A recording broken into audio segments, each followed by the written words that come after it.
Good morning, beautiful souls. So, welcome back. And if you're new here, I'm Kim, and today we're going to dive into a topic that I bet you've struggled with at some point. I know that I have, and it's called future tripping. So, yeah, it's like when your mind starts to wander into all those what ifs and maybes about the future, and it's like your brain decides to throw a party for all the worst case scenarios. So grab a comfy seat, maybe a cup of tea, and we're going to talk about how to kick that future tripping to the curb, and really to stay here in the present and the here and now. So, are we ready for this? All right. Well, first things. So what the heck is future tripping? This may be the first time that you've heard that phrase, and that's something that a lot of therapists throw around, but I don't know that it's necessarily a mainstream term. So imagine you're trying to enjoy a peaceful evening, and suddenly your mind is like, yeah, hey, let's think about all the things that might go wrong next year or next week or tomorrow. Yeah, that's future tripping. It's when you really start to obsess over potential problems or scenarios that might never happen. It's like your brain thinks that it has this crystal ball, but it only shows you the worst predictions. And guess what? Most of the time, these worries are really just our minds running wild. They're not really based on any concrete evidence. So, why do we do this to ourselves?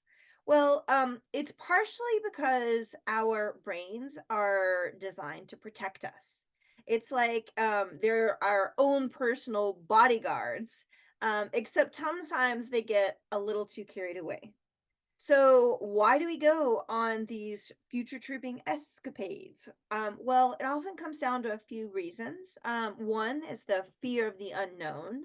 The future is unpredictable, and that uncertainty can really make us feel uneasy, and it can start to cause anxiety. Our brains don't like what's not knowing what's coming next, and so we start to fill in the gaps with all sorts of what ifs. The other reason is really a desire for control. If we worry about every possible outcome, it feels somehow like we're going to gain control over it.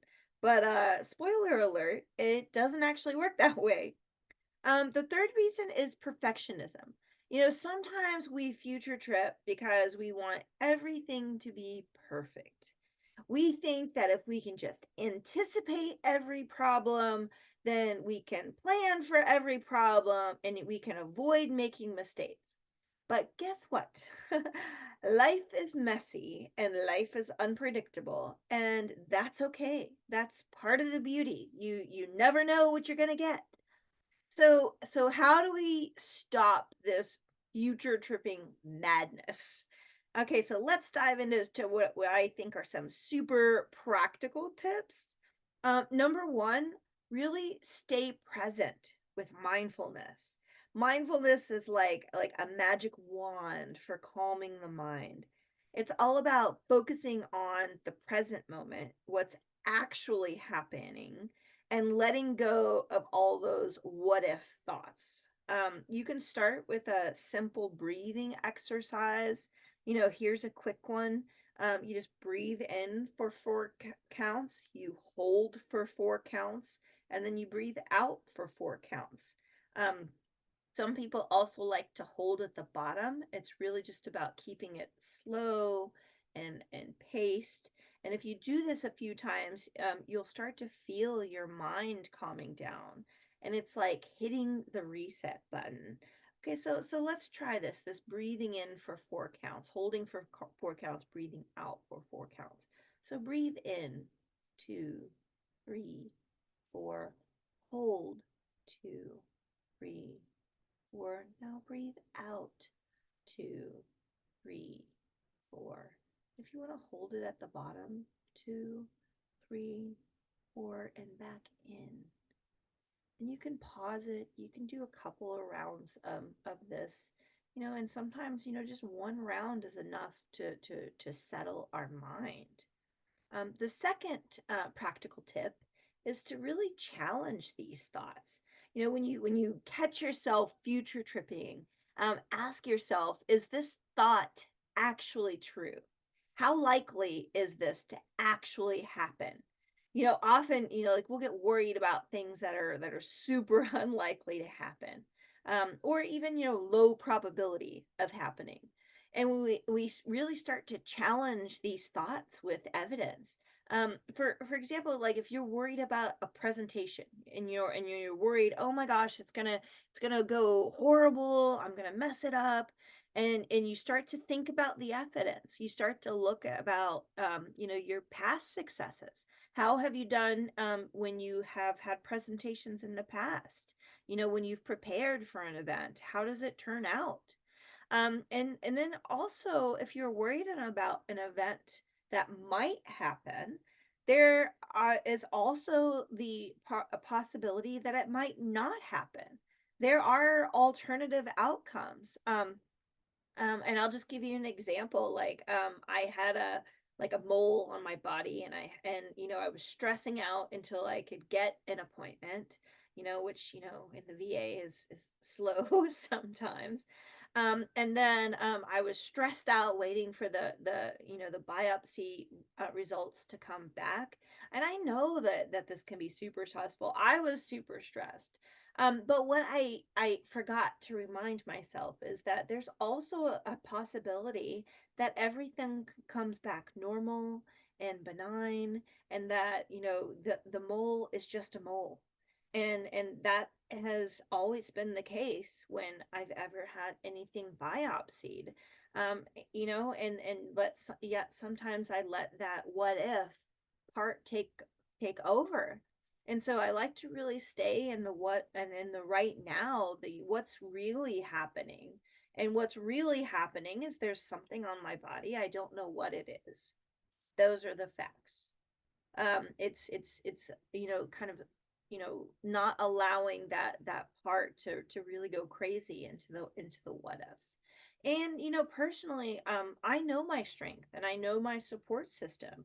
So if something actually does happen, I know that I can navigate even the most difficult of circumstances. And if it doesn't happen, I haven't wasted all of this energy worrying about it. And I love my mom, but my mom is the queen of future tripping. I call her with one real issue actually happening, and by the time I had hung up, she had tried to pile on 20 more what if scenarios. Well, what if this happens and what if that happens? And by the end of our conversation, I was totally stressed out.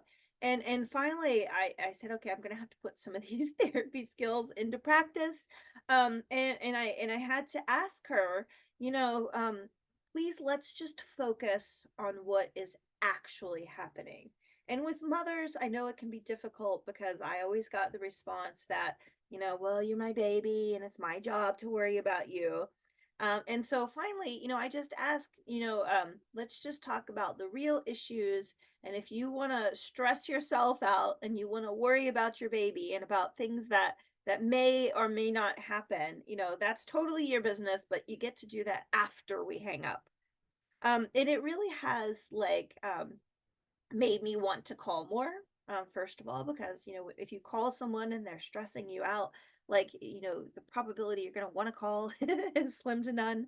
But it's kind of the same thing with this part. If this part is going crazy, like giving it space to be heard, sometimes we want to shut it down.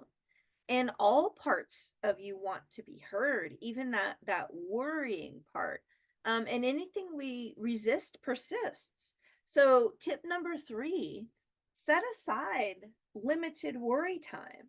And yeah, you heard me right. Set aside specific times just for worrying. And it may sound a bit odd, but it actually works. If you allocate even 5-10 minutes a day to thinking about your worries, maybe making a list of things that need to be done, or things that might happen, but really stick to that time. Like, okay, this is your worry part's time to be heard. And once the time is up, it's like, okay, It is not worry o'clock all the time. So outside of those moments, we kind of go back to, really focusing on being in the present, and the alternatives, and what's really happening. But giving this worrying part space to be heard actually alleviates the pressure. It's kind of like a little kid that may be tugging on your skirt, until you listen. And and sometimes we spend, 20 minutes, with this little kid tugging on our skirt, and sometimes it takes 2 seconds to turn to the kid to listen to it fully. And then you can come back to the present moment.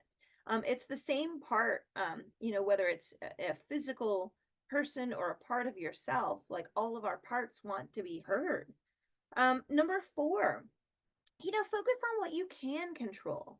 I mean, reality is we can't control everything. Things are gonna pop up that, like, either we can't control or we didn't see coming. But the thing that you can control is how you respond. Instead of obsessing over what might happen, focus on the things that you can take action on right now.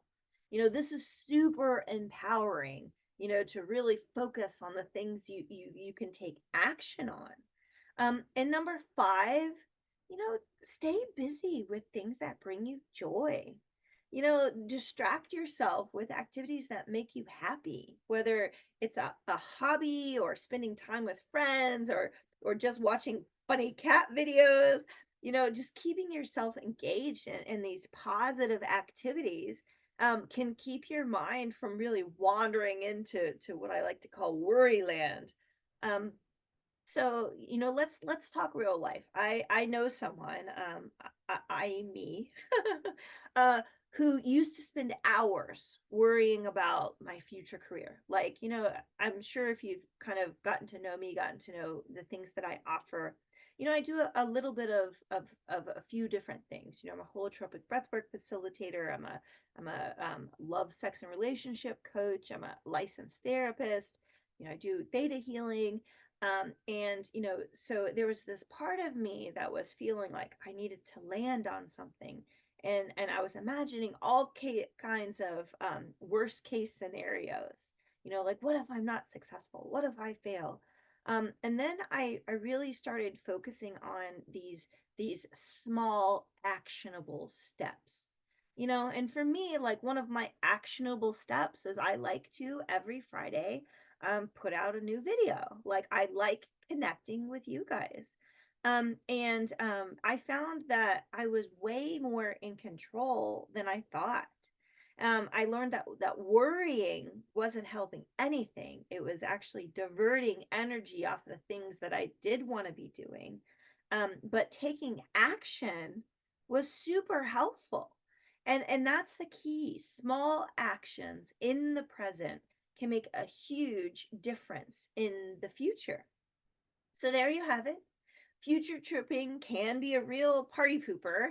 But with these techniques, you can keep your mind in the present and enjoying life more. And remember, the future is full of possibilities. And you don't have to predict or plan for every single one of them.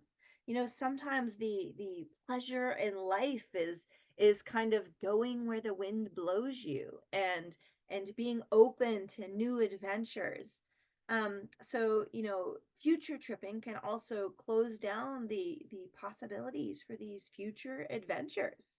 So, if you enjoyed this video, if you found it helpful, give it a thumbs up, hit that subscribe button so you don't miss any of the fun content.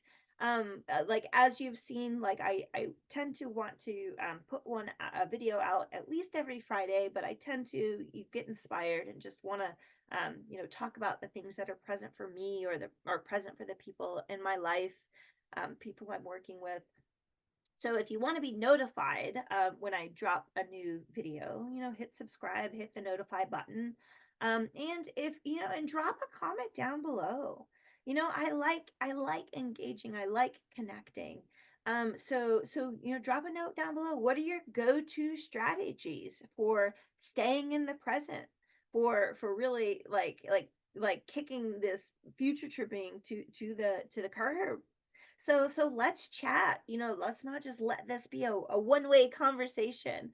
And I really do appreciate you hanging out with me today. If you'd like to check out more of what I have to offer, my website is ourworldempowered.com, and that's also down in the notes.